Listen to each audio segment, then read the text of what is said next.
নিজের পকেটের টাকা দিয়ে জনগণের জন্য খেদমত করেন। ওই রাজনীতি সৎ রাজনীতি। নিজের সময়, শ্রম, টাকা, মেধা খরচ করে বিপদে জনগণের পাশে দাঁড়ান, জনগণের সহযোগিতা করেন, জনগণের পাশে দাঁড়ান, জনগণের সুবিধা অসুবিধা খোঁজ খবর নেন। জনগণের পকেটের টাকা চাঁদাবাজি করে নিজে বিল্ডিং করবেন, এটার নাম রাজনীতি নয়।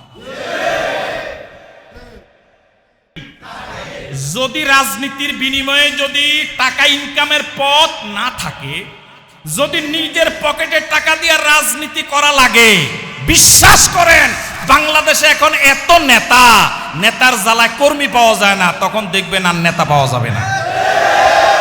এখন তো সবাই জনগণের বন্ধু, এমন ভালোবাসা জনগণের জন্য, একদম ভালোবাসা একদম কাঁচালি তৈরি। কথা বুঝেন নাই? জনগণের জন্য এখন কি মায়া।